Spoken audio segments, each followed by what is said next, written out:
o assistente secretário da Organização Hidrográfica Internacional, OHI, comandante Alberto Pedrassani Costa Neves, para realizar sua apresentação intitulada A Importância dos Padrões Estabelecidos pela Organização Hidrográfica Internacional.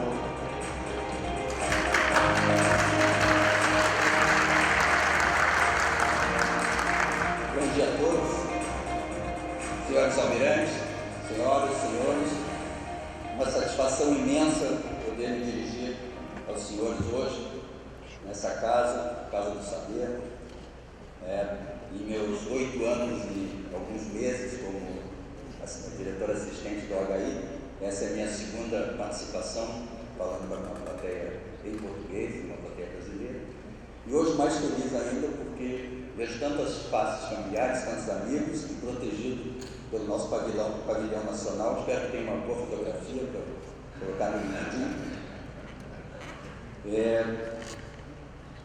Foi muito bom ter visto algumas das palestras e apresentações iniciais do filme que foi apresentado, porque muitos dos pontos que eu vou tocar são relacionados a alguns aspectos anteriormente mencionados.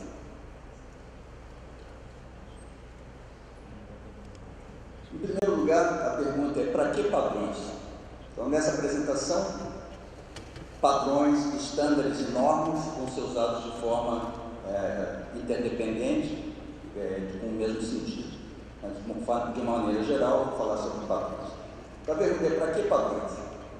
Para a maioria das pessoas que trabalham no seu dia a dia em alguma atividade, os padrões são muitas vezes invisíveis. Se sabe muito pouco que existem padrões, que existem normas, que existem estándares. Então, quem aqui já não teve em algum hotel ou alguma viagem e chegou com o seu clube e o clube não encaixava na tomada? Alguém aqui nunca passou por isso? Então essa é, em suma, a importância do padrão. O padrão facilita o dia a dia do cidadão, muitas vezes sem que a gente compreenda que eles estão lá. Os padrões têm várias formas, várias origens, várias organizações, e o foco hoje serão os padrões da Organização Hidrográfica Internacional, mas também que são padrões usados por outros organismos e outras empresas, outros países, ou seja, são padrões que se pretendem universais. Os padrões fazem parte do nosso dia a dia. Quando a gente vai comprar folhas de papel A4, isso é um padrão. Quando a gente compra bateria AA para a nossa câmera fotográfica, isso é um padrão. Quando acessamos a internet no nosso celular, nos nossos computadores, nós estamos trabalhando em cima de padrões. A internet funciona porque existem normas. No ambiente mais familiar nosso, marítimo, quando a gente fala nos navios Panamax, os navios Panamax são um padrão de navio. Os containers, onde se carregam as mercadorias que circulam pelo mundo, eles têm que lembrar que mais de 90% de toda a carga mundial é transportada pelo mar. Nós estamos falando de uma norma, de um padrão, que é o container. Quando a gente transmite previsões numéricas e previsões de tempo para o mar, são baseados em arquivos que têm um padrão, que se chama grid. E o número poderia ser muito maior. Muitas vezes a necessidade de ter padrões ocorreu porque havia perda de eficiência. Então, um exemplo: nos Estados Unidos havia um aumento muito grande de transferência de carga, porque existiam 5 ou 6 diferentes tipos de bitola de trem nos Estados Unidos. Então se identificou que aquilo causava um gasto muito grande, se perdia muito tempo com o transbordo de carga. E isso levou então ao estabelecimento de uma bitola padrão nos Estados Unidos, que era para aumentar a eficiência. Mas a gente não fala só em eficiência ou na comodidade do nosso dia a dia. Existem também problemas muito mais graves. Em 1904 houve um grande incêndio em Baltimore, nos Estados Unidos, e todos os corpos de bombeiros das imediações, principalmente em Filadélfia, Washington e Nova York, acudiram a Baltimore para tentar ajudar e tiveram que assistir à destruição da cidade porque os seus equipamentos, as suas mangueiras não encaixavam nos hidrantes da cidade que precisava ser apoiada. Isso, então, é o pano de fundo e por que a Organização Hidrográfica Internacional trabalha junto com seus Estados-membros para estabelecer e adotar padrões. A Organização Hidrográfica Internacional, na verdade, foi fruto de um trabalho que envolveu uma estruturação anterior. Como bem mencionou o Almirante Campos, até o início do século XIX, quando a família real veio, o conhecimento do mar era tratado como um segredo de Estado. Representava a oportunidade comercial para os países irem até outros continentes, estabelecerem rotas comerciais, e não era compartilhado. E o fato de não ser compartilhado, obviamente, levou a uma falta de padrões. As cartas não eram mutuamente entendidas pelos marinheiros. Quando se estabeleceram rotas muito mais intensas de navegação e transporte marítimo, os marinheiros, então, tinham acesso a diferentes tipos de informação, não necessariamente num formato que fosse apropriado para a navegação.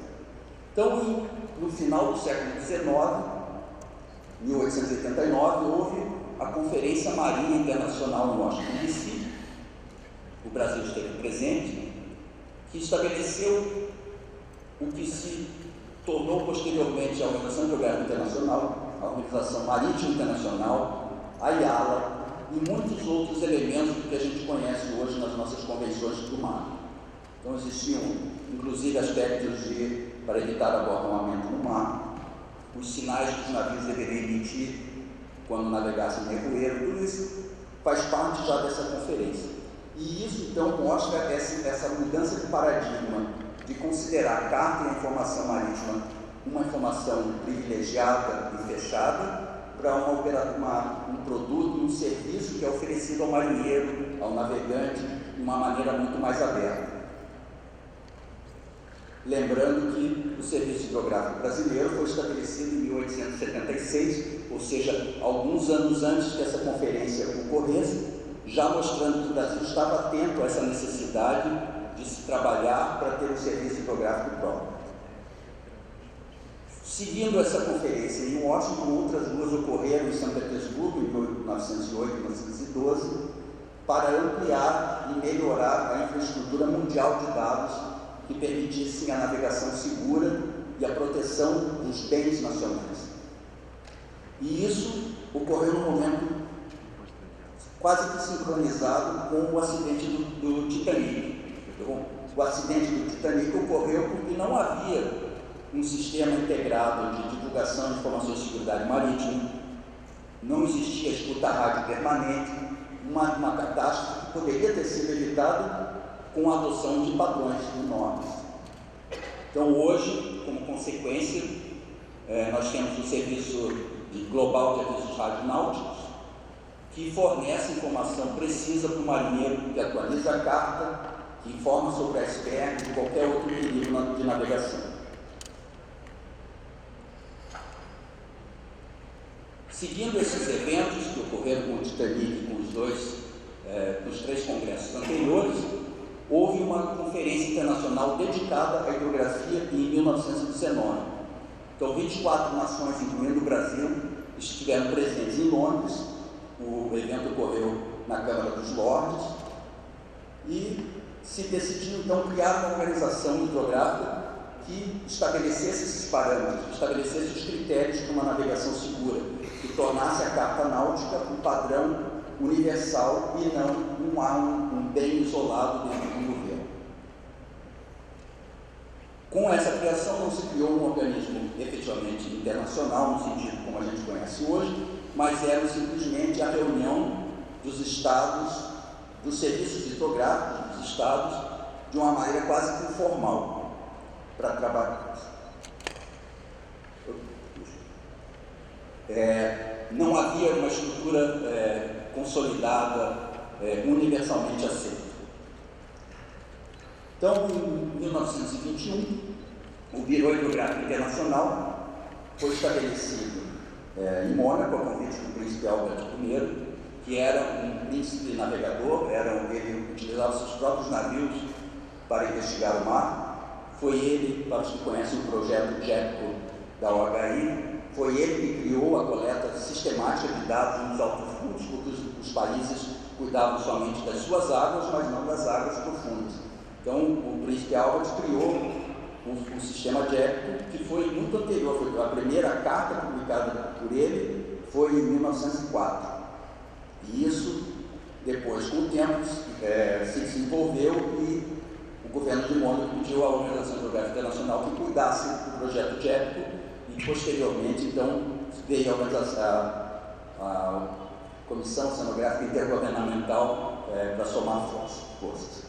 Em 1970, finalmente é assinada uma convenção internacional, onde a OHI se torna um órgão intergovernamental internacional que não é parte do sistema das Nações Unidas, é um órgão técnico consultativo. Na época que as Nações Unidas foram criadas, se consultou os Estados-membros que decidiram não fazer parte das Nações Unidas para evitar a interferência política e seguir como uma organização consultativa e técnica somente. Em 2016 entra em vigor as emendas que tornaram a Organização Hidrográfica Internacional a organização que é hoje. Um fato interessante é que este ano, 90 anos atrás, em 1929, a OHI estabeleceu um padrão que é conhecido por toda a comunidade marítima, que é a milha náutica. Então, para os que não sabem da origem da definição da milha náutica, foi estabelecido pela Organização Hidrográfica Internacional durante uma convenção extraordinária em 1929, gerando, então, algo que é tangível para o dia a dia do marinheiro.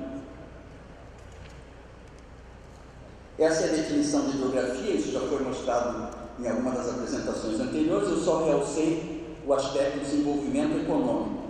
Então, a Organização Hidrográfica Internacional não trabalha somente com os aspectos de segurança da navegação e da proteção do meio ambiente. Trabalha também em apoio aos países para que se desenvolva sua infraestrutura econômica.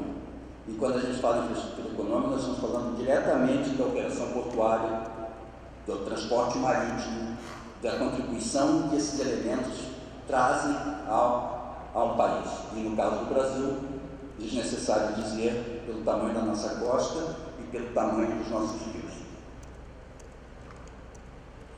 A Organização Hidrográfica Internacional trabalha, então, em dois ambientes distintos, mas integrados. Então, existe um comitê técnico, que é o que estabelece os padrões, onde os países trabalham em conjunto, ouvindo as partes interessadas e desenvolvem os padrões. E esses padrões, então, uma vez aprovados, passam para a alçada do outro comitê, que é o comitê que vai trabalhar a cooperação internacional e a criação de capacidades. Os dois comitês, então, são subordinados ao Conselho da OHI, o Almirante Palmer, que é o vice-presidente do Conselho da OHI, e acima do Conselho está a Assembleia, que é a reunião dos Estados Unidos. Então, desse esforço da OHI fazem parte a cooperação internacional. Nós trabalhamos não só com os países, mas com outras organizações internacionais, e com criação de capacidades. Como é que a gente utiliza a capacidade e a cooperação para transmitir aos países em desenvolvimento uma essência do que tem que ser feito, do que pode ser feito, para que esse país, então, internamente trabalhe e desenvolva as suas capacidades.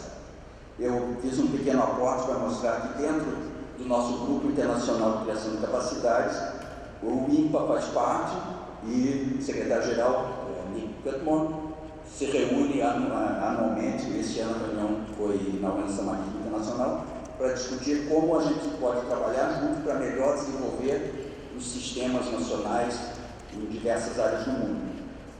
Parte do nosso plano é, conjuntamente, a Organização Hidrográfica Internacional, a Organização Marítima Internacional, a IALA e o INPA, visitarem o Iraque, tão logo acabem os conflitos internos mais prementes, de forma que a gente ajude o país a criar suas competências e seu desenvolvimento.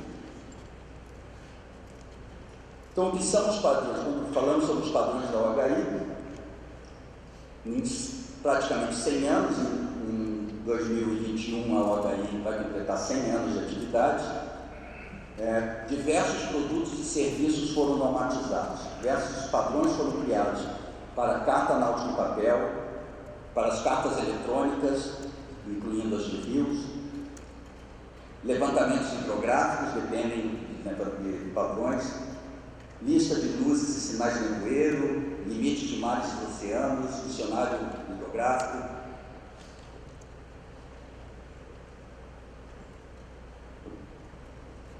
Mas não só para padrões de serviço, produtos e serviços, desculpa, mas também para a capacitação do indivíduo. Então, as normas de competência para hidrógrafos e cartógrafos faz parte do acervo de um trabalho de cooperação internacional entre a Organização Hidrográfica Internacional, a Federação Internacional de Geômetras e a Associação Cartográfica Internacional. Então, existem 4 normas de competência, 2 para cartógrafos em 2 níveis distintos e 2 para hidrógrafos. Para informação, o Brasil possui 2 cursos de hidrografia, um no nível A e um no nível B. Não temos, por enquanto, nenhum padrão, nenhum curso reconhecido pelo sistema dessas 3 organizações que ofereça curso de cartografia. Esperamos que, como parte das discussões hoje, posteriormente após o almoço, se crie uma melhor consciência para a sua importância. Esse é um mapa onde os países em verde, em diversos tons, e os pontos que representam as instituições, oferecem cursos reconhecidos por essas 3 instituições. Esse grupo se reúne uma vez por ano. O comandante Rocher, aqui presente, é atualmente o primeiro vice-presidente desse comitê.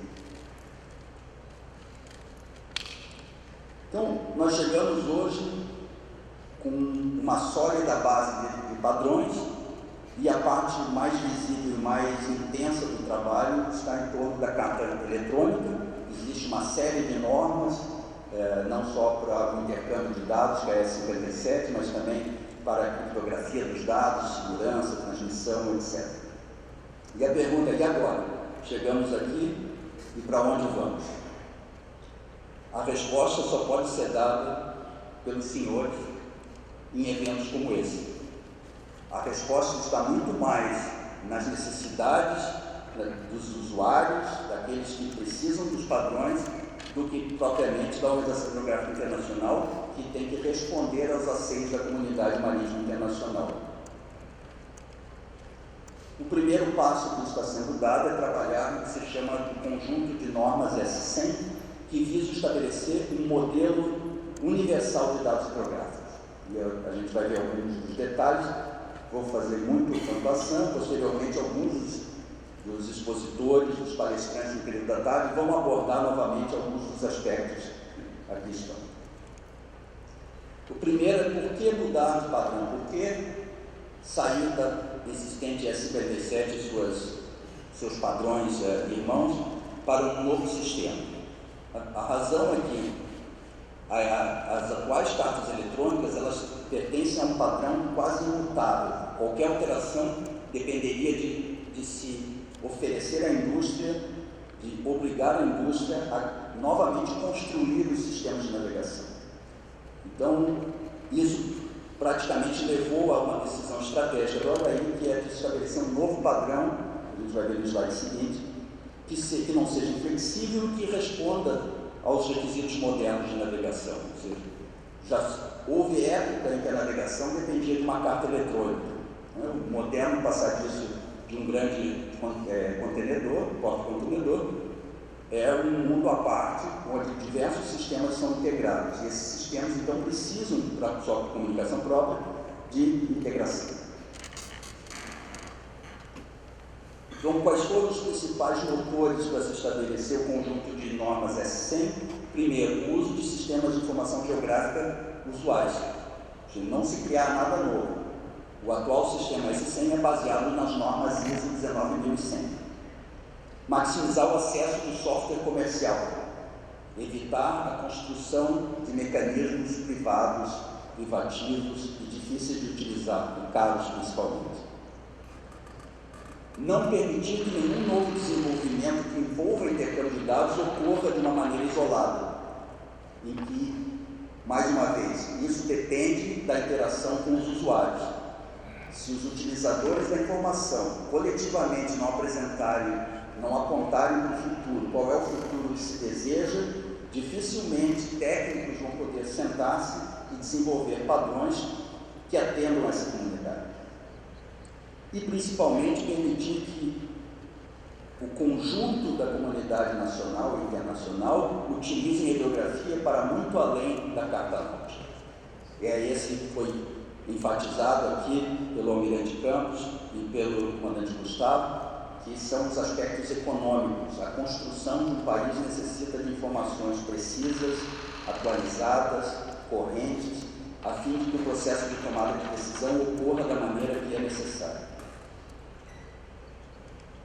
Então, esse é só um slide para mostrar que todas as normas da ISO 19001, na verdade, levam à construção de um registro, de uma infraestrutura dentro da OHI que seja otimizada para os bens e os efeitos desejados.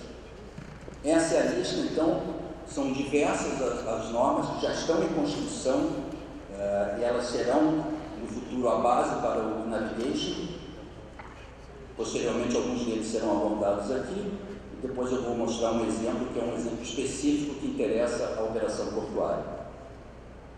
Mas são todas as normas S100 pertencem ao HI, ele tem a lista de todos eles, chama atenção ao último, que é a folga abaixo da quilha, importantíssima para a operação eficiente e segura dos portos. Alguns estão sendo ainda elaborados, não se tem uma visão exata do que precisa, e entra mais uma vez a necessidade da interação das partes interessadas, dos usuários. E um exemplo que eu vou passar aqui, que é uma combinação de uma carta S57 ou S101. O S101 é um padrão melhor da carta eletrônica, com a S102, que é uma grade de batimetria de alta resolução. Na próxima edição da Revista Hidrográfica Internacional haverá um artigo falando especificamente sobre esse trabalho, apresentado em conjunto pelo Serviço Hidrográfico da Austrália, Serviço Hidrográfico da Nova Zelândia e pela Companhia de Cruzeiros Carnival da Austrália, esse grupo trabalhando na Holanda.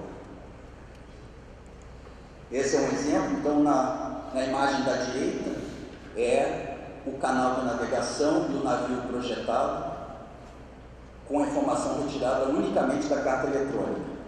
Na imagem da esquerda, os senhores podem observar que o canal é ampliado, porque a informação vem de um outro produto que não a informação básica da carta eletrônica, que é da grade de alta resolução S102.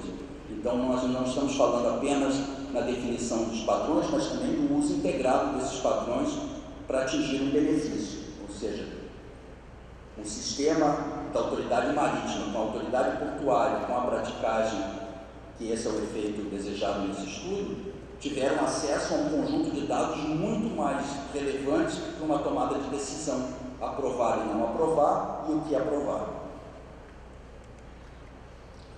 Os demais elementos, S200 pertencem a IALA, S400, as duas primeiras pertencem ao grupo de harmonização de cartas eletrônicas de rios, e as outras 4 seguintes pertencem à Organização Meteorológica Mundial. Ainda estão alocados, mas não há trabalho em desenvolvimento. A Comissão Oceanográfica Intergovernamental tem uma série, S300, a Comissão de Eletrotécnica Internacional tem uma série e a OTAN tem uma outra série para camadas militares adicionais. Ou seja, é possível ver que esse conjunto de S400 nós não estamos falando da OHI, nós estamos falando de fato do uso de um padrão para troca de conhecimento de dados por usuários.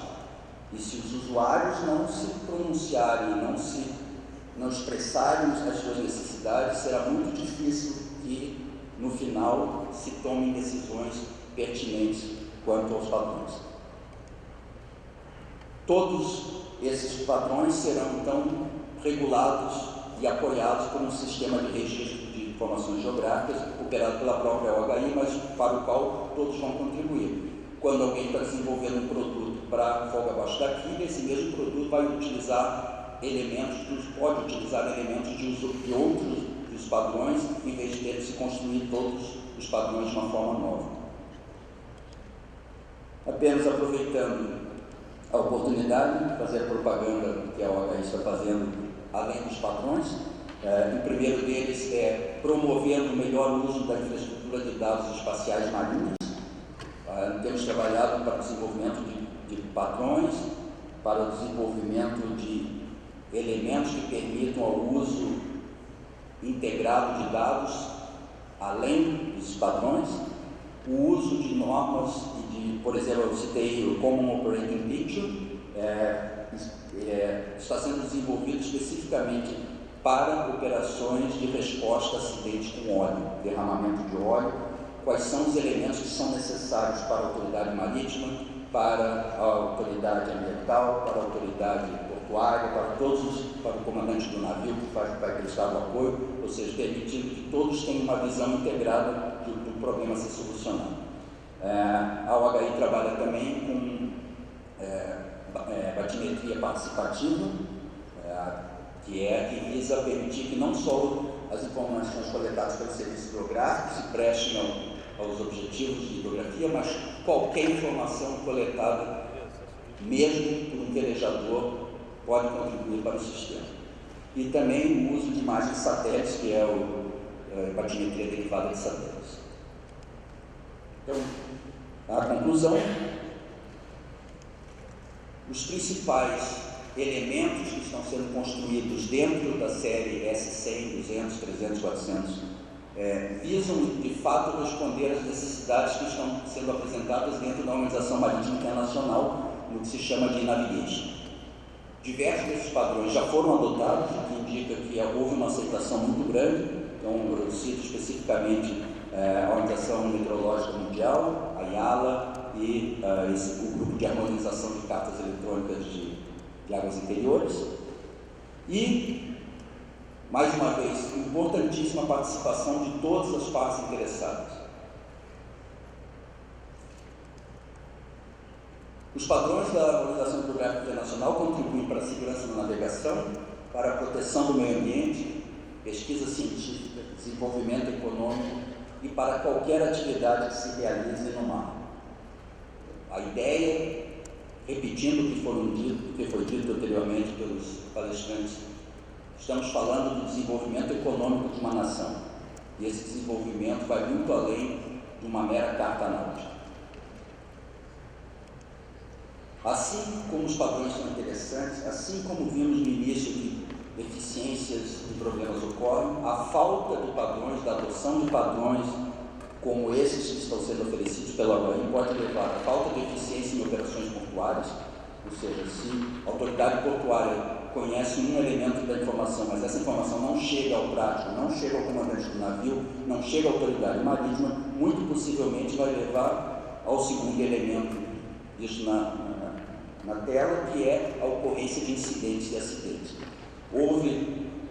Existe um grande registro já de acidentes marítimos que ocorreram porque não houve a compreensão dos padrões. Um famoso exemplo ocorreu na Noruega, quando o comandante não interpretou corretamente a informação que estava na carta náutica eletrônica sobre os setores de navegação, lembrando que era um comandante formado nos tempos da carta em papel, e ocorreu o acidente. Imediatamente o comandante colocou a carta embaixo do braço, foi a seguradora e disse: a culpa é da carta. O problema está com a cartografia. A seguradora, como a gente sabe, nunca vai perder dinheiro, pegou o caso, bateu na porta do governo norueguês e disse: eu vim aqui cobrar 50 milhões de dólares pelo acidente, pelo derramamento de óleo, pelo estrago do navio, pela inoperabilidade do navio. O Serviço Hidrográfico Norueguês, que está conceituado como um dos melhores do mundo, foi ao tribunal e reverteu a causa contra a operadora de navegação e o comandante, que tiveram que pagar não só os 50 milhões, como também as causas do tribunal. Então, ter um serviço hidrográfico, ter um conhecimento plenamente estabelecido é de extrema importância para o país e para o seu governo. Como conclusão, como mensagem final, eu gostaria de dizer que a Sociedade Brasileira de Hidrografia tem esse potencial de criar um ambiente para que a Marinha os outros órgãos de governo, a indústria e a academia juntos construam a hidrografia do futuro, para que esse passo adicional que vai levar o Brasil a crescer sustentavelmente e levando riqueza e bem-estar social a toda a sua população, depende do mar, depende das pessoas aqui presentes. Muito obrigado a todos.